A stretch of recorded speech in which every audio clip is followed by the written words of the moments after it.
Lo que nos toca. Hablemos de psicología. Este jueves 29 de agosto, el deterioro cognitivo y la demencia, terapias y alternativas de tratamiento. Invitado, David Quebradas, psicólogo especialista en neurociencias, con maestría en filosofía y doctorado en psicología de la Universidad del Valle. Todos los jueves, de 9 a 10 de la mañana, en Univalle Estéreo, 105.3 FM.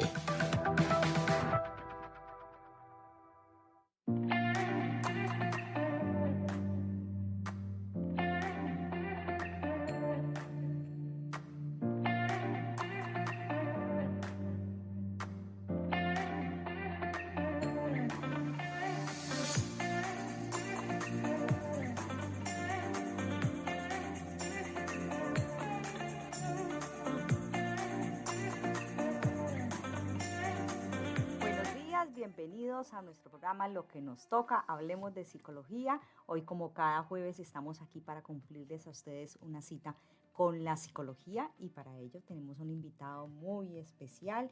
Se trata del psicólogo David Quebradas. Él es psicólogo especialista en neurociencias con maestría en filosofía y doctorado en psicología de nuestra Universidad del Valle, con más de 8 años de entrenamiento cognitivo, creador del programa de estimulación, rehabilitación y mantenimiento cognitivo de la Fundación Parkinson de Colombia. ¿Y por qué nos acompaña hoy David? Porque vamos a hablar de un tema muy especial. Se trata del deterioro cognitivo y la demencia, de las terapias y alternativas de tratamiento que pueden haber para este tipo de patologías. Bienvenido, David.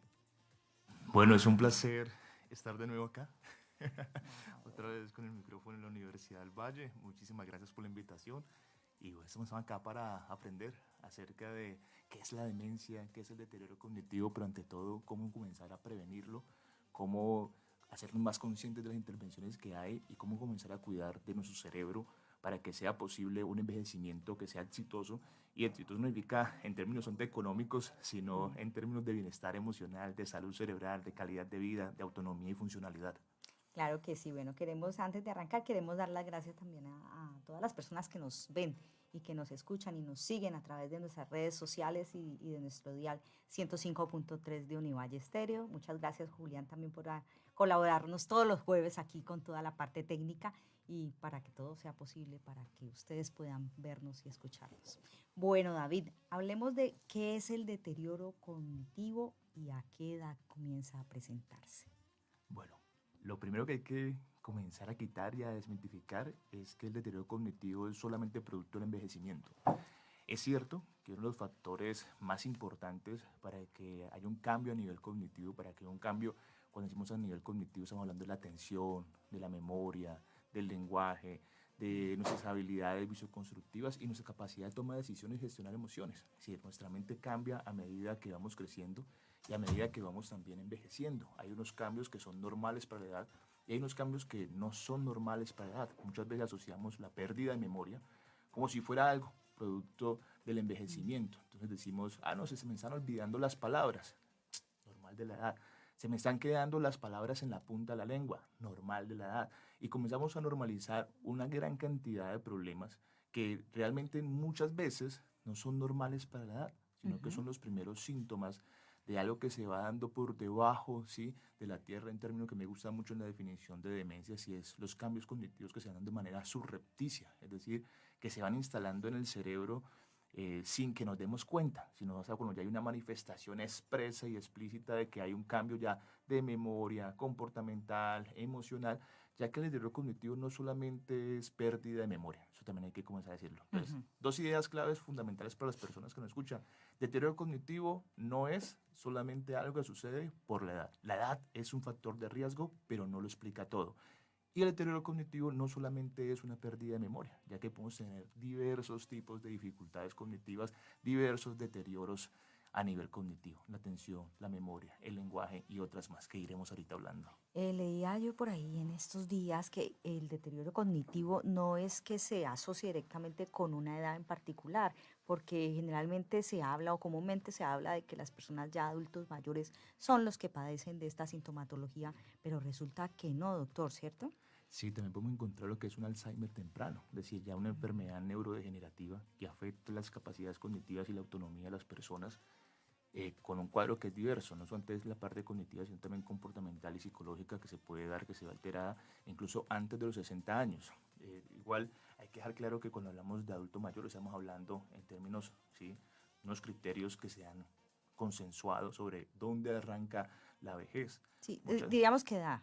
uno lo tiene normalmente en investigaciones 60 años, ¿cierto? 65 años, Sí. está en ese rango, de 60 años en adelante uno ya se gradúa de adulto mayor en muchas Ujú. poblaciones, pero es un consenso porque la mayor pregunta que se hace es cuáles son los biomarcadores, es decir, cuáles son los cambios a nivel biológico para uno decir que ya se hizo un adulto mayor, ya que Correcto. envejecemos como vivimos y es muy probable que no encontremos en la población los mismos biomarcadores de senescencia o de cambio a nivel celular de envejecimiento a los mismos 60 años. Puede ser que alguien antes de los 60 años tenga unos biomarcadores, unos cambios a nivel cerebral, unos cambios en su masa muscular, unos cambios metabólicos, incluso antes de los 60 o muy posteriormente a los 60, 65 o más, dependiendo también de factores que pueden afectar su calidad de vida.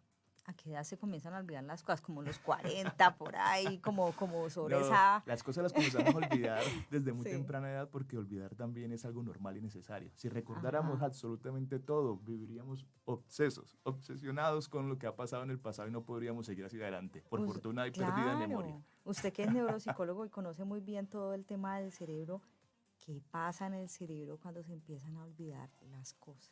Bueno, hay varias cosas muy importantes. Cuando las personas, por ejemplo, reciben un diagnóstico de Alzheimer o una demencia leve o un deterioro cognitivo, ya hay cambios a nivel cerebral normalmente. Ujú. Pero esos cambios no se dan unas semanas antes, no es una gripa que nos dio hace 8 días, ¿cierto? Y se manifestó después. Los cambios en el cerebro se pueden dar 15 e incluso hasta 20 años antes de que haya una manifestación clínica. ¿Qué quiere decir eso? Mm.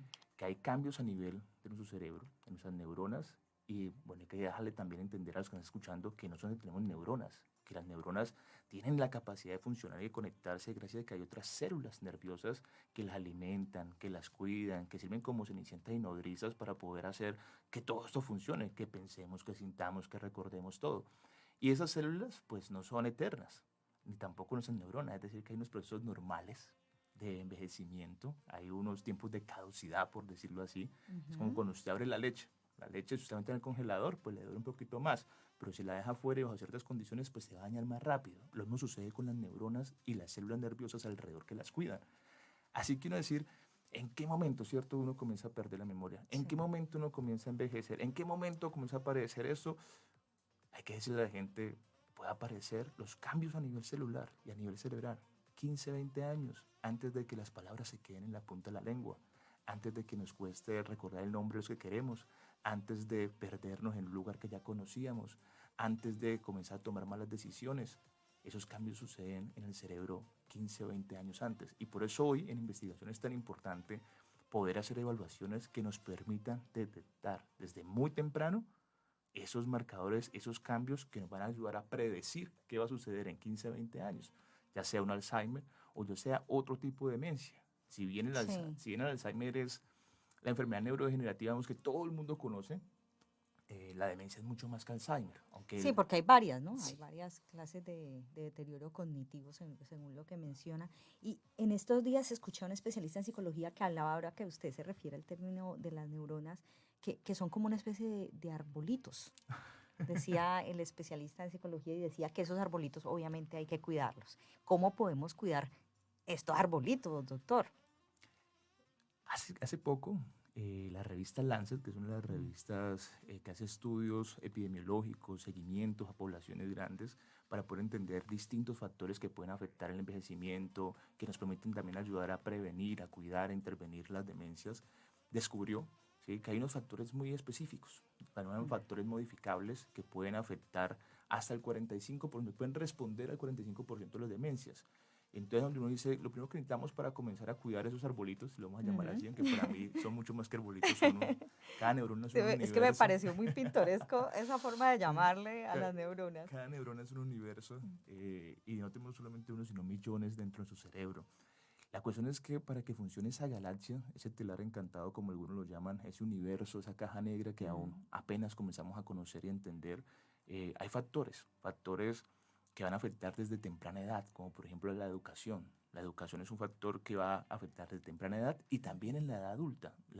El estar en espacios académicos, el poder acceder a información distinta, el poder estar activos constantemente resolviendo problemas complejos, es supremamente protector para el cerebro.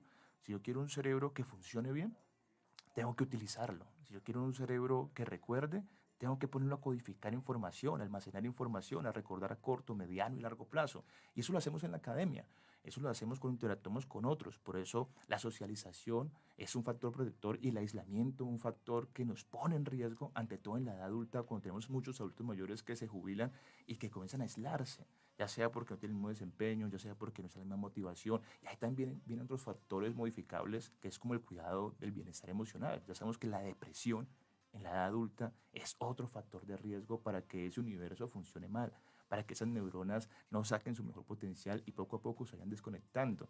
A lo largo de todo el desarrollo hay cambios Sí. a nivel cerebral, hay conexiones, desconexiones, hay podas sinápticas, pasa de todo. El cerebro es una maravilla. El cerebro es un universo que se transforma constantemente y que si sabemos cuidarlo podemos sacar lo mejor de ellos. Y por eso te digo, hay factores como la educación, el bienestar emocional, el trabajo, ¿sí? El tipo de trabajo que tenemos. Los trabajos automáticos muchas veces no nos exigen todo lo que podemos dar y también hace que perdamos ciertas competencias. Y perder ciertas competencias significa que el cerebro pierde cierta flexibilidad. Entonces, hay muchos factores. Esperemos que podamos hablar más de ellos ahorita. Sí, me hiciste acordar de algo muy particular que me sucedió a mí. Yo le decía a mi hijastro, le decía yo, venga, estudie porque vuelve el cerebro perezoso.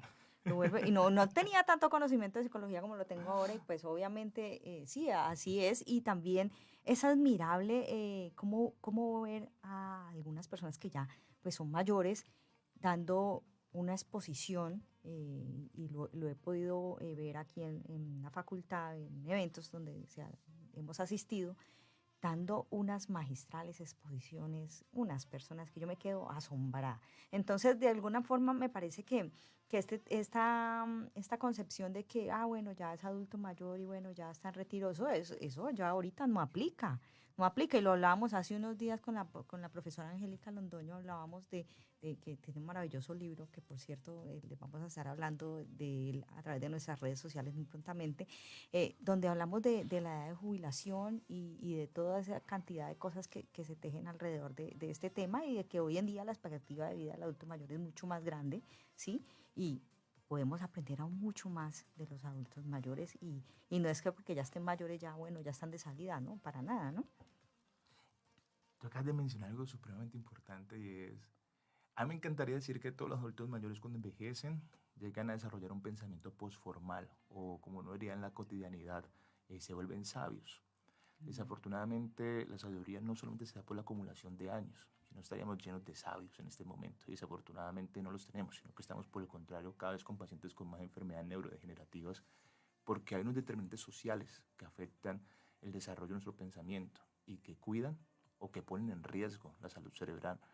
Te lo repito, la educación es uno, el lugar donde vivimos, el aire es un factor, el colesterol, la diabetes, el azúcar. Tenemos una gran cantidad de problemas que desafortunadamente hemos legitimado en nuestras prácticas del día a día y que ponen en riesgo su cerebro y que hacen que cuando envejezca nuestra población, al envejecer, pues tenemos una población que es vulnerable, que son adultos mayores frágiles, es decir, frágiles significan no en el sentido que están tristecitos, sino frágiles significan que las condiciones que tiene su cuerpo y su biología para resistir los cambios y el estrés es menor y eso hace que se enfermen más. Entonces tenemos adultos mayores frágiles, multimórbidos, que terminan con varias enfermedades y enfermedades que afectan el funcionamiento de su cerebro y que hacen más difícil que puedan tener un cerebro capaz de recordar la información a corto o mediano plazo, que puedan generar nuevo aprendizaje. La rapidez con la que nosotros procesamos la información sí o sí disminuye, incluso desde los 20 años. Es decir, la rapidez con la que procesamos la información va a cambiar a lo largo de la vida. Pero la rapidez no es solamente el único factor que determina nuestra inteligencia. La capacidad de hacer asociaciones, la capacidad de tener información para acercarnos a lo novedoso de lo que ya conocemos y transformar cosas, nos lo da la experiencia y la reflexión crítica a través de los años. Desafortunadamente, esa capacidad de resolver problemas de manera sabia no la van a desarrollar todos los adultos mayores. Como te dije, la acumulación de daños no es suficiente para desarrollar ese pensamiento postformal. Pero sí tenemos muchos adultos mayores que nos han mostrado que se puede llegar a la adultez mayor con buena atención, con la capacidad de enfocarse en lo que uno está haciendo, con la capacidad de inhibir distracciones, con la capacidad de alternar de una tarea a otra, con la capacidad de tener un lenguaje amplio. Unas cosas que hemos visto a lo largo de investigaciones es que el vocabulario puede seguir aumentando, distinto a muchas otras competencias cognitivas. Se puede El aprender. vocabulario sigue Bien. aumentando realmente bastante hasta la edad adulta mayor. Entonces tenemos adultos mayores con un vocabulario rico, con la capacidad de acceder a la información que han vivido, con la capacidad de tener un pensamiento mucho más amplio y con una inteligencia emocional, distinto a lo que muchas personas piensan con el mito de que cuando nos hacemos viejos nos hacemos más gruñones. Tenemos una curva de felicidad. Muchas veces en ciertas poblaciones se ve que el adulto mayor termina siendo incluso más inteligente emocionalmente en ciertas condiciones al llegar a su vejez, porque goza de otras preocupaciones, de otros recursos. Obviamente muchas investigaciones están hechas en poblaciones que son bastante distintas a las de nosotros, ya Sí. que hay muchos adultos mayores de nosotros que no han podido resolver ni una pensión, entonces pues difícilmente va a tener la misma capacidad de tener la tranquilidad, la gestión emocional, la paciencia, el amor, la sabiduría, así que muchas veces se le exige simplemente por ser viejo.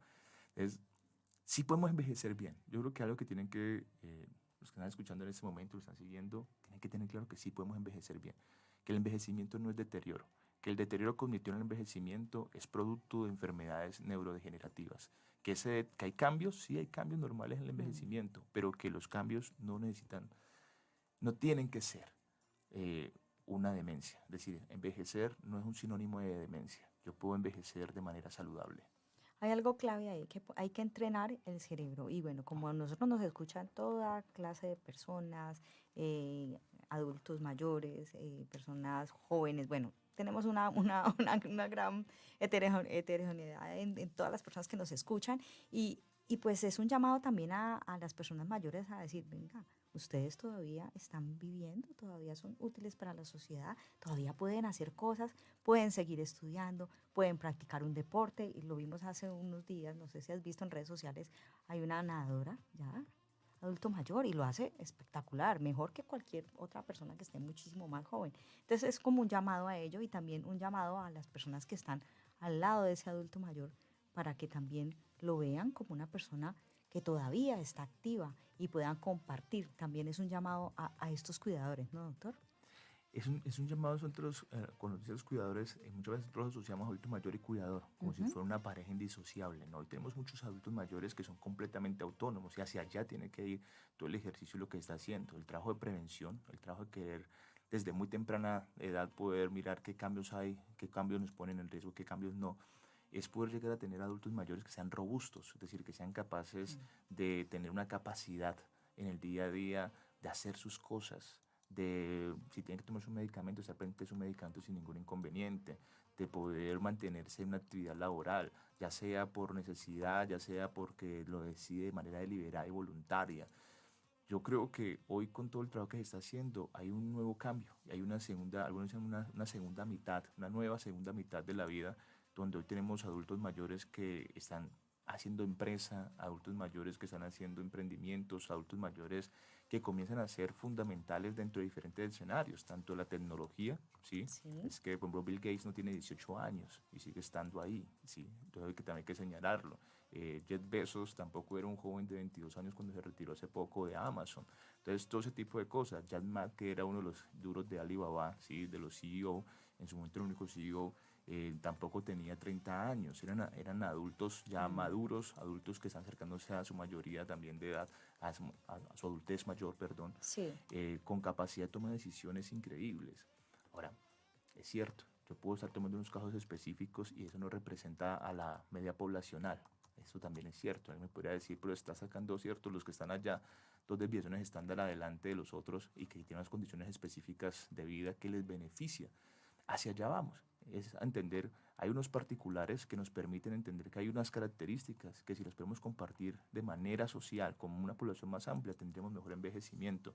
Adultos mayores que no tendrían que estarse preocupando si se jubilan o no a los 62 y que no están preocupados porque van a terminar la jubilación y no van a tener nada para disfrutar, sino por el contrario que puedan terminar su jubilación y tienen la capacidad de disfrutar su vida, de disfrutar su familia, de generar nuevos proyectos, incluso de iniciar otras carreras universitarias. Muchas universidades en Europa están haciendo eso, adultos mayores que vuelven a estudiar ya no lo que les toca y lo que les obligaron, sino lo que desean, lo que soñaron. Entonces, pensarnos hoy una población que ha envejecido no implica pensarnos solamente una población con demencia, también implica pensarnos una nueva economía. Gran parte hoy de la economía está en manos de adultos mayores. Entonces esto no es gratuito. Hoy hay todo un sector, todo un mercado que se abre sin duda alguna con algunas tendencias de envejecimiento y otras con una conciencia, un envejecimiento saludable, que es a la que debemos de tender. Es decir, no negar el envejecimiento, que es un proceso completamente natural y es una parte biológica de nuestra vida. Es algo que no podemos controlar, es algo que simplemente caminamos con él y entendemos a lo largo que vamos comprendiendo diferentes procesos y cambios biológicos, cognitivos, emocionales, etcétera, y que entre más rápido lo aceptemos, lo abracemos, vamos a ser adultos mayores más saludables. Hay una frase que me encanta, uno de mis mentores, él siempre dice, envejecemos como vivimos. Y saber eso es entender que hay una responsabilidad en cada acción, cada elección que hacemos hoy por hoy va a tener unas consecuencias en nuestro envejecimiento. Lo que leo, lo que trabajo, el gimnasio, la comida, ¿Cómo cuidas tu cuerpo? cómo Obviamente. trabajo en comunidad, etcétera. ¿Cómo cuidas tu cuerpo? Bueno, saludamos a Wilmar García y bueno, muchas gracias por seguirnos a todos a través de nuestras redes sociales. Pueden hacer sus preguntas, ¿sí? Aquí tenemos a David presto para atender todas sus preguntas. Vamos a ir a un corte de nuestros patrocinadores y ya regresamos con más información de interés aquí en Lo que nos toca. Hablemos de psicología.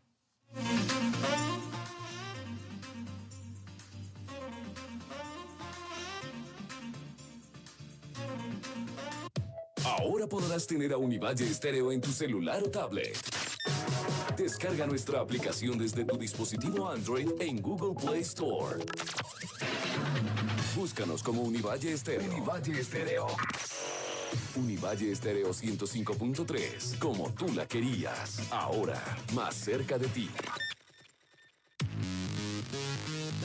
Los campeones de Univalle Estéreo. La mejor información deportiva para los mejores oyentes. Lunes a viernes, de 1 a 2:55 de la tarde.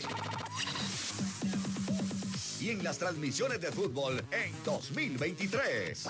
Somos campeones otra vez. Más de 27.000 testimonios del conflicto armado colombiano contiene el informe final de la Comisión de la Verdad. La más reciente entrega del podcast La Paz se cuenta de Banrep Cultural recoge algunos de estos testimonios y promueve un mensaje de escucha y reconciliación. Escúchalo por Univalle Estéreo, domingos 7 de la mañana. Banco de la República, 100 años generando confianza. Si vas a abandonar a tu mascota, no la tires a la calle. Entrégala en adopción. Aunque no hablen nuestro idioma, igual merecen respeto. Una campaña de Univalle Estéreo y Univalle TV. Descarga gratis nuestra aplicación para dispositivos móviles. Escucha todos los programas en tiempo real. También puedes visitar nuestras redes sociales y participar en nuestra emisora. Síguenos en Facebook como Univalle Estéreo. Facebook Univalle Estéreo. Síguenos en Twitter como @UnivalleST. En Twitter @UnivalleST. Univalle Estéreo. Como tú la querías. Lo que nos toca. Hablemos de psicología. Este jueves 29 de agosto, el deterioro cognitivo y la demencia, terapias y alternativas de tratamiento. Invitado, David Quebradas, psicólogo especialista en neurociencias, con maestría en filosofía y doctorado en psicología de la Universidad del Valle. Todos los jueves, de 9 a 10 de la mañana, en Univalle Estéreo, 105.3 FM.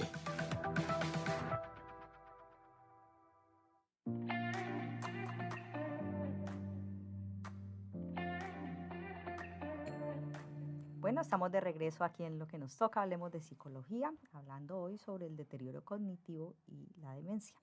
Y aquí con nuestro psicólogo invitado. Y bueno, vamos a hablar ahora de cómo hacemos para realizar un tratamiento a tiempo para evitar este deterioro cognitivo y lo que sucede cuando hay un caso de Alzheimer, doctor. Bueno, como vuelvo y lo repito, como decía uno de mis mentores, envejecemos como vivimos y envejecemos desde el día que nacemos. En esa medida, uno tiene que entender que si quiere cuidar su cerebro, ponerlo en forma, así como nosotros vamos al gimnasio y hacemos diferentes ejercicios para poder aumentar un músculo o para disminuir peso, así mismo también existen ejercicios para poner nuestro cerebro en forma. Muchas veces queremos tener mejor atención, pero simplemente pensamos que es cuestión de decirnos que hay que estar focus. Y a veces no es suficiente decirnos que está focus y traer la atención una y otra vez, que lo normal de la atención es que salga, ¿sí? De paseo con nuestra mente a divagar. Poder hacer ejercicios como por ejemplo el mindfulness, que nos lleva una y otra vez a prestar atención, es una actividad que nos ayuda a entrenar la atención. Es una actividad que nos ayuda a mantenernos en calma, es una actividad que nos ayuda a hacer gestión también de las emociones, teniendo en cuenta que si yo quiero tener una buena salud cerebral necesito tener un buen bienestar emocional. No nos podemos desembarazar del cuerpo. Desde que nos despertamos hasta que nos acostamos estamos con nuestro cuerpo. Es imposible desembarazarnos de él.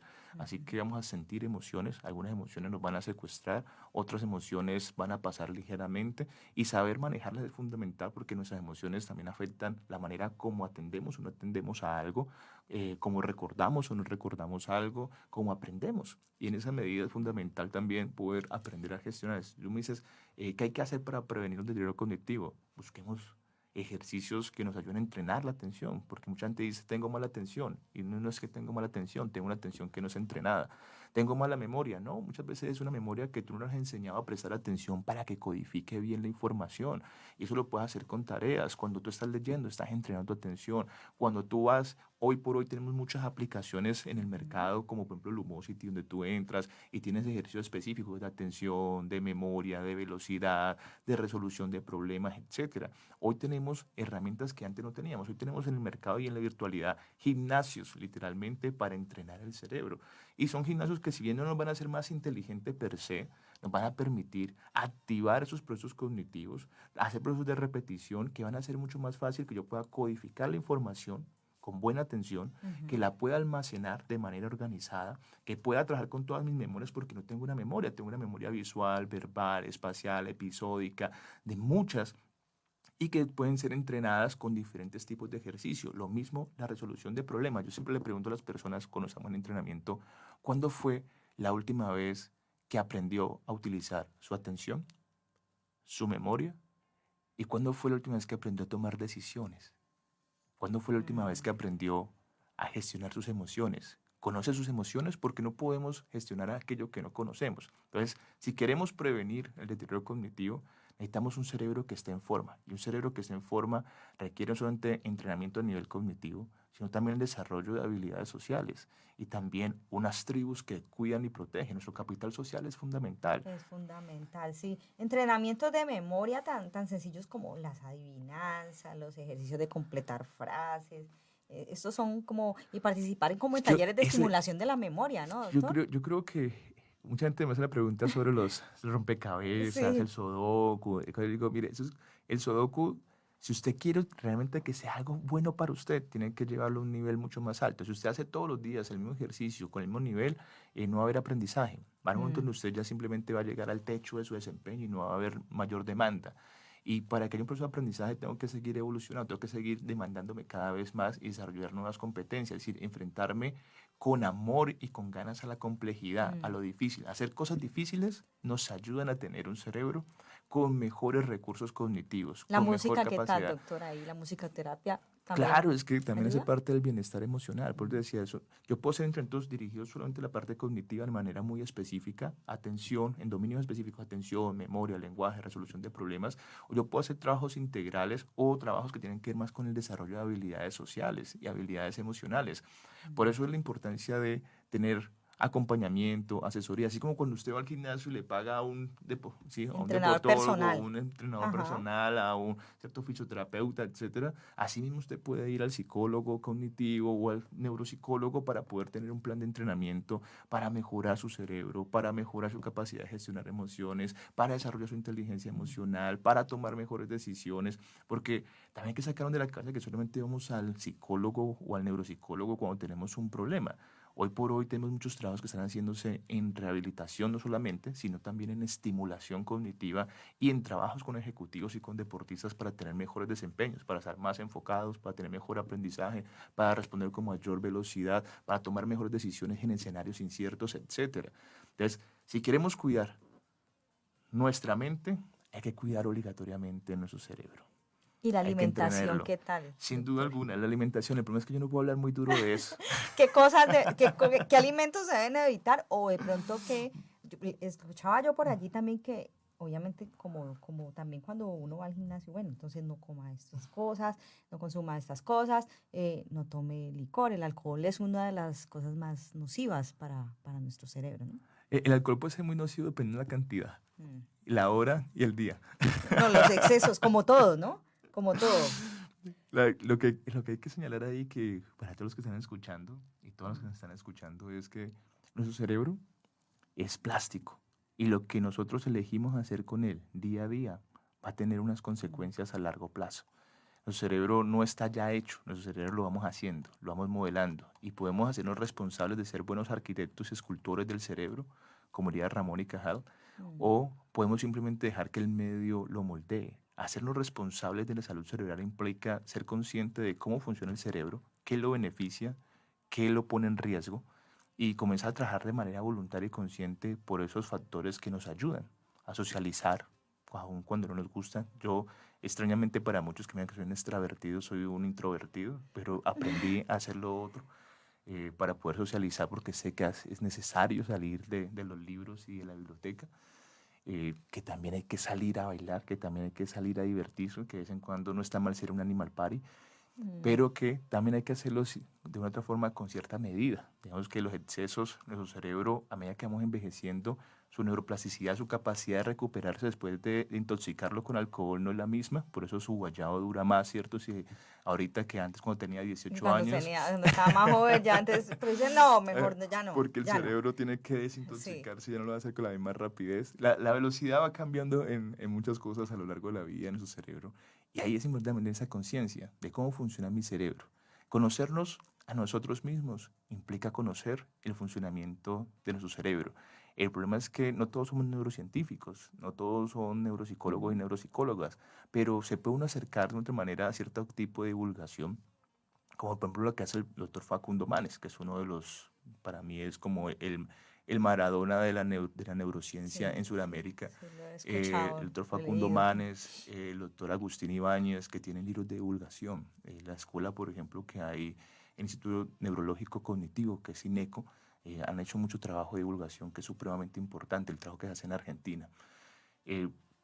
Comenzar a educarnos, comenzar a neuroeducarnos y quitar mitos que muchas veces nos hacen mucho daño, como el de la vejez y la demencia, y entender que el hacernos viejos no es, lo repito otra vez aún, a son de ser canzón, no es el factor por lo cual nos da una demencia, es un factor de riesgo, pero hay otros factores, y ahí es importante comenzar a reconocer cuándo, y en algunos casos, como en el Alzheimer, que está, de otra forma, tiene un síntoma mayor muy reconocido que es el de la memoria. Sí, eso te iba a preguntar, ¿cuáles son esos factores que hacen que aparezcan estas enfermedades?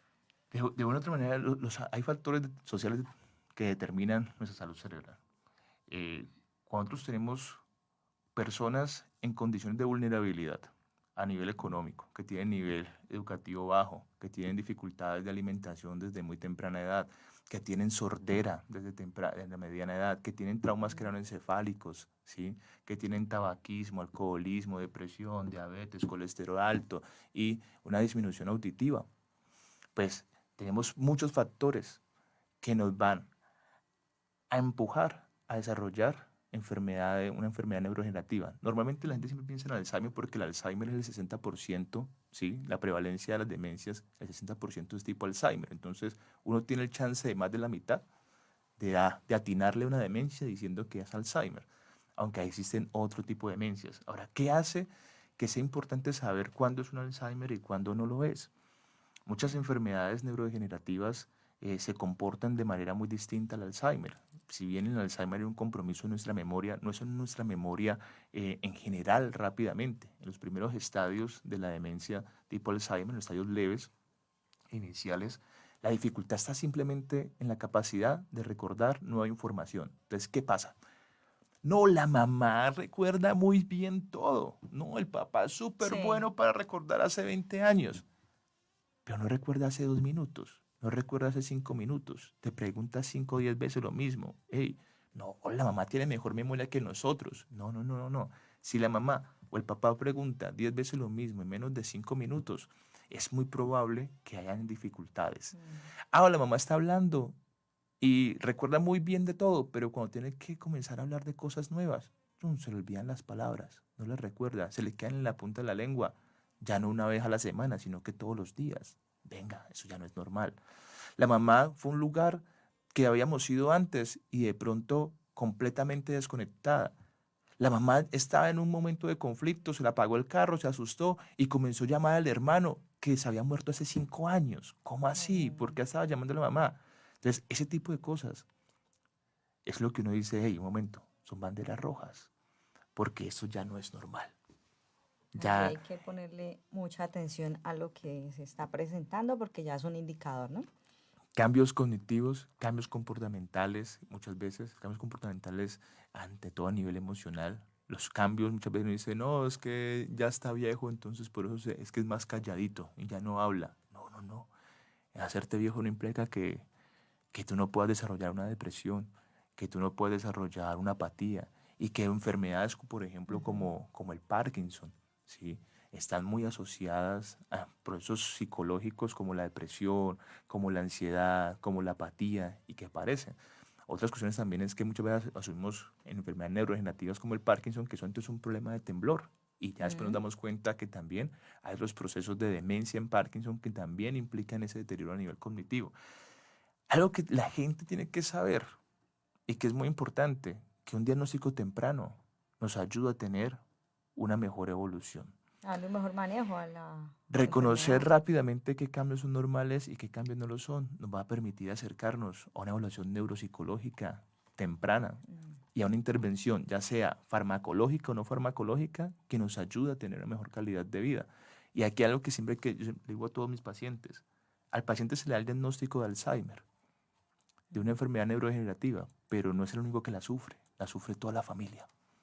Sí, ¿cómo hacer allí para darle manejo a eso? Porque desafortunadamente los seres humanos somos tan impacientes, ¿sí? Y tener paciencia con una persona que se le olvidan las cosas, de pronto algunos que ya también, generalmente son las personas mayores que cuidan mayores, ¿no? No sé. Eso es como la situación más común. ¿Cómo hacer para que haya un grado más alto de tolerancia? Conciencia. La palabra es conciencia frente a lo que nos enfrentamos. Y serenidad y entrenamiento para poder aceptar lo que no podemos cambiar.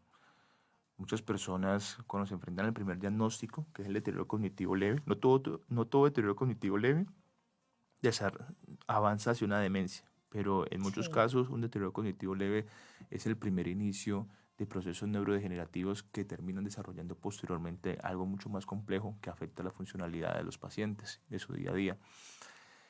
Y esos cambios, cuando uno dice es una enfermedad neurodegenerativa, es una enfermedad que es crónica y una enfermedad que no tiene cura y es una enfermedad que sigue avanzando, es decir, que vamos a peor, es decir, que no vamos a mejor.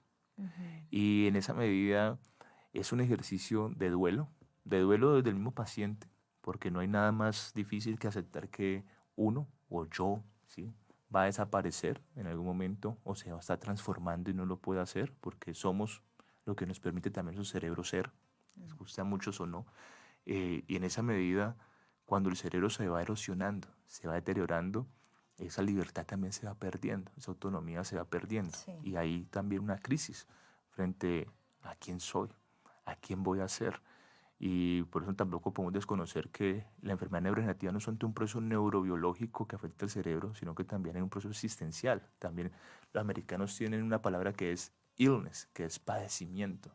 Y el paciente no solamente está sufriendo cambios cerebrales, también sufre cambios psicológicos y afectaciones que lo llevan a preguntarse por su existencia, por su futuro, por su familia, por su economía.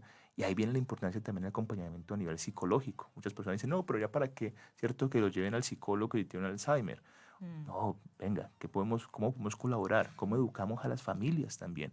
¿Cómo trabajamos con los pacientes? ¿Cómo trabajamos con los cuidadores? Ante todo porque gran parte de los cuidadores y las cuidadoras son mujeres. Y gran parte de las cuidadoras no tienen formación para ser cuidadoras. Y terminan haciéndolo del mejor corazón, con el mejor amor, con todas las cosas, pero sin los conocimientos técnicos que las ponen en riesgo. Y al final no tenemos un paciente, sino dos o una familia completamente enferma. Y en el caso de la demencia senil, doctor, ¿qué podemos decirles a las personas que nos están escuchando y que les preocupa también esta situación? Porque una persona que tiene demencia senil, por ejemplo, ¿puede vivir sola? Aquí viene algo. Ninguna persona con demencia puede vivir sola, porque es una afectación cognitiva, emocional, comportamental debido a cambios en el cerebro, un proceso neurodegenerativo que afecta particularmente la funcionalidad, la autonomía. La diferencia entre el deterioro cognitivo leve o moderado y la demencia radica en un factor supremamente importante y es autonomía. En el deterioro cognitivo leve yo puedo tener dificultades cognitivas, pero puedo seguir siendo autónomo. E incluso en un deterioro cognitivo moderado yo puedo puntuar muy mal en evaluación neuropsicológica, pero puedo Sí. tener cierta autonomía y ser funcional. Pero ya en una demencia, cuando hablamos de una demencia, Alzheimer, una demencia en Parkinson, una demencia frontotemporal, una demencia vascular o una demencia de cualquier tipo, ¿sí? Asociada al VIH, etcétera. Cuando hablamos de una demencia, estamos hablando de un proceso neurodegenerativo que ya afectó la calidad de vida y la funcionalidad de ese paciente. Entonces, ningún paciente con demencia puede vivir solo y todo paciente con demencia necesita un cuidado informado con personas que tengan conciencia de lo que está pasando y con ayuda profesional en esas intervenciones, porque el cuidado tiene que ser de manera integral, geriatría, neurología, terapia ocupacional, fonoaudiología, dependiendo del tipo de demencia con el que estamos trabajando. Y lo otro que hay que decirle a las personas es que la demencia senil es un marcador temporal. La demencia senil no es una demencia. Cuando aparece demencia senil es simplemente que hay una demencia, pero que no se le ha puesto apellido.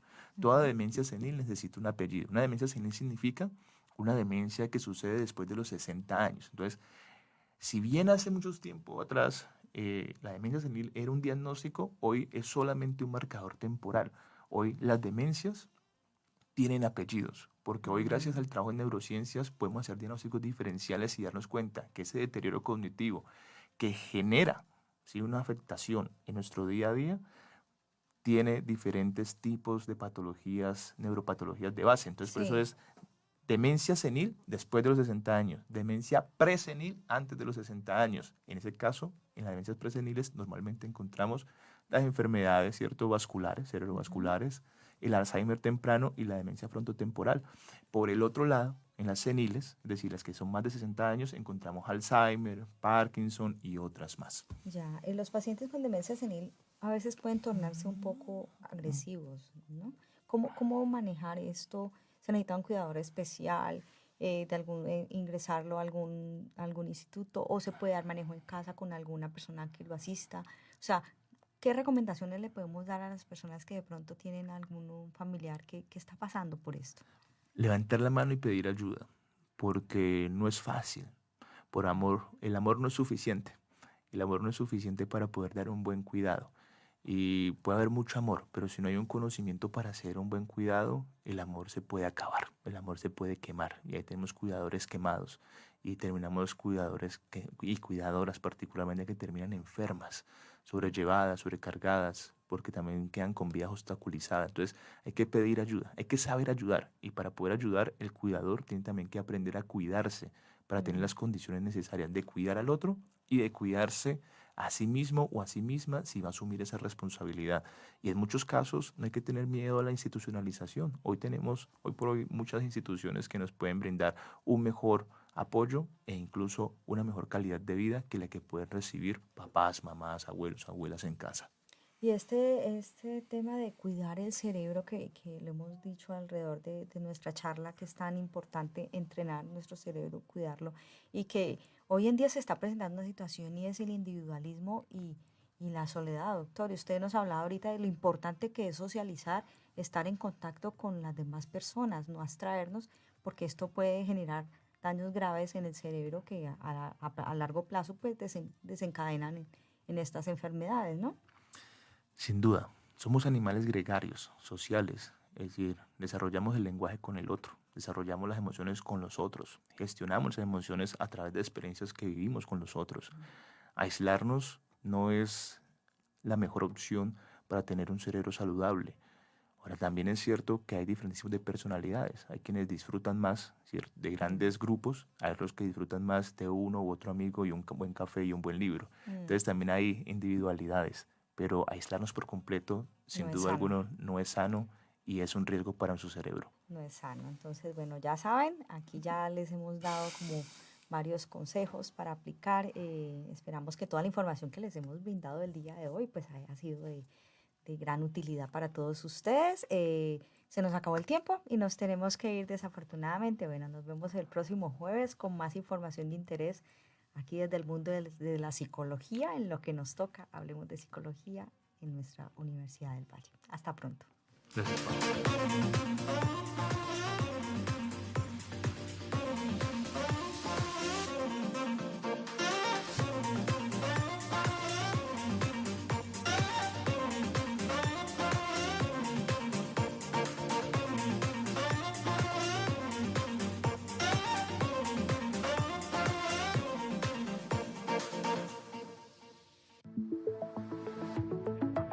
Lo que nos toca. Hablemos de psicología. Un nuevo espacio en Univalle Estéreo, creado por la Facultad de Psicología de la Universidad del Valle. Invitados y expertos hablarán de todas aquellas experiencias y situaciones de la vida cotidiana que impactan en nuestras vidas. Hola, soy Fulvia Carvajal y los espero todos los jueves para que conozcan los temas que son de interés de toda la comunidad.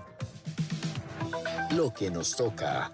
Hablemos de psicología. Todos los jueves de 9 a 10 de la mañana en Univalle Estéreo 105.3 FM.